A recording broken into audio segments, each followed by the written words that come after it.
নমস্কাৰ বন্ধুসকল, আজি হৈছে বৃহস্পতিবাৰ। দিনটোৰ কেইবাটাও গুৰুত্বপূৰ্ণ খবৰ আপোনালোকলৈ বুলি লৈ আহিছোঁ।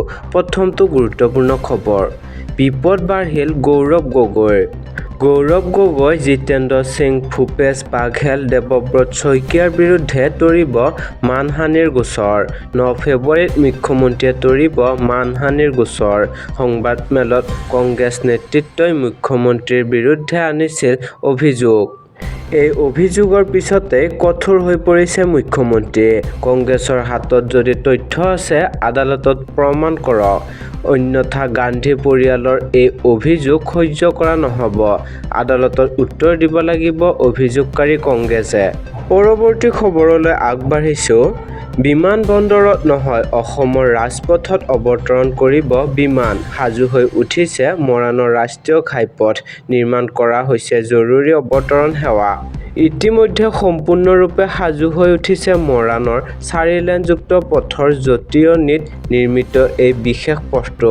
ডিব্ৰুগড় জিলাৰ 4-লেনযুক্ত পথৰ প্ৰায় 4.2 কিলোমিটাৰ দৈৰ্ঘ্যৰ অংশত বায়ু সেনাৰ বিমানসমূহ জৰুৰীভাৱে অৱতৰণ কৰিব পৰাকৈ নিৰ্মাণ কাৰ্য সম্পূৰ্ণ হৈ উঠিছে। সাজু হৈ উঠিছে মৰাণৰ 4-লেনযুক্ত পথত নিৰ্মাণ কৰা বায়ু সেনাৰ জৰুৰী অৱতৰণ সেৱা।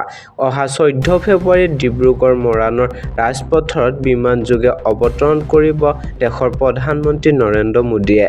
মৰাণবাসীৰ বাবে এক ঐতিহাসিক ক্ষণ। 14 ফেব্ৰুৱাৰীত ডিব্ৰুগড় মৰাণলৈ আহিব দেশৰ প্ৰধানমন্ত্ৰী নৰেন্দ্ৰ মোদী। এই ভ্ৰমণৰ সময়ত প্ৰধানমন্ত্ৰীগৰাকীয়ে উদ্বোধন কৰিব মৰাণৰ 4-লেনযুক্ত পথত নিৰ্মিত কৰা বায়ু সেনা জৰুৰী অৱতৰণ সেৱা ইমাৰ্জেঞ্চি লেণ্ডিং ফেচিলিটি, চমুকৈ ELF। আৰু বন্ধুসকল, এনেধৰণৰ খবৰসমূহ আপুনি সদায় পাই থাকিবৰ বাবে প্লিজ চেনেলটো ছাবস্ক্ৰাইব কৰি দিব। পৰৱৰ্তী খবৰলৈ আগবাঢ়িছোঁ। 14 ফেব্ৰুৱাৰীত অসমলৈ আহিব প্ৰধানমন্ত্ৰী নৰেন্দ্ৰ মোদী। অসমবাসীক উপহাৰ দিব কেইবাটাও অভিলাষী প্ৰকল্প, জনালে মুখ্যমন্ত্ৰীগৰাকীয়ে। উপহাৰ টোপোলালৈ পুনৰ অসমলৈ আহিব প্ৰধানমন্ত্ৰী নৰেন্দ্ৰ মোদী। 14 ফেব্ৰুৱাৰীত অসমলৈ আহিব প্ৰধানমন্ত্ৰী নৰেন্দ্ৰ মোদী। প্ৰথমে প্ৰধানমন্ত্ৰীগৰাকীয়ে উদ্বোধন কৰিব গুৱাহাটী-উত্তৰ গুৱাহাটী সংযোগী দলং। তাৰ পিছতে পলাশবাৰীত IIMৰ অস্থায়ী কেম্পাছৰ শুভাৰম্ভণি কৰিব প্ৰধানমন্ত্ৰীগৰাকীয়ে। গুৱাহাটী মহানগৰৰ বাবে 100খনকৈ ইলেক্ট্ৰনিক বাছো উপহাৰ দিব প্ৰধানমন্ত্ৰীয়ে। গুৱাহাটী নেচনেল ডাটা চেণ্টাৰত শুভ উদ্বোধন কৰিব প্ৰধানমন্ত্ৰীয়ে। খানাপাৰাৰ খেলপথাৰত বিজেপি বুথ সন্মিলনত ভাগ ল'ব মোদীয়ে। পৰৱৰ্তী খবৰলৈ আগবাঢ়িছোঁ। আৰু মাত্ৰ 24 ঘণ্টা, নিবনুৱালৈ মুখ্যমন্ত্ৰীৰ বৃহৎ উপহাৰ। ৰাজ্যৰ নিবনুৱাৰ মুখত বিৰিঙিব হাঁহি। ৰাজ্যৰ হাজাৰ হাজাৰ নিবনুৱাৰ একাউণ্টত সোমাব 1 লাখকৈ টকা। সাজু হৈছে হিতাধিকাৰীৰ তালিকা। 75,000 যুৱকে পাব চৰকাৰৰ 2 লাখকৈ টকা।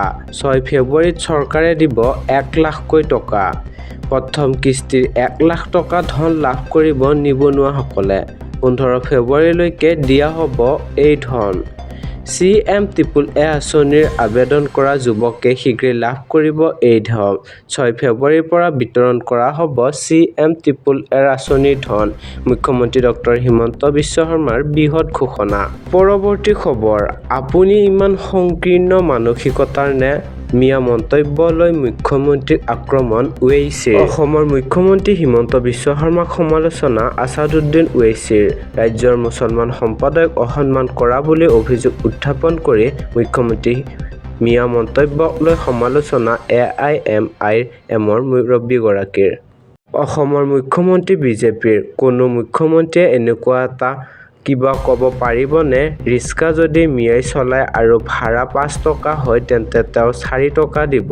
অসমত মিয়া বুলি ক'লে সেইসকলক বুজায় যিসকলে 150-200 বছৰ পূৰ্বে ব্ৰিটিছে খেতি কৰিবলৈ আৰু কাম কৰিবলৈ তালৈ আনিছিল। তেওঁলোক ভাৰতীয় নাগৰিক। তেওঁলোকে ভাষা বাংলা কয়। আপুনি ইমান সংকীৰ্ণ মানসিকতাৰ নে? অসমৰ মুখ্যমন্ত্ৰী ওৱেইছিয়ে কয়।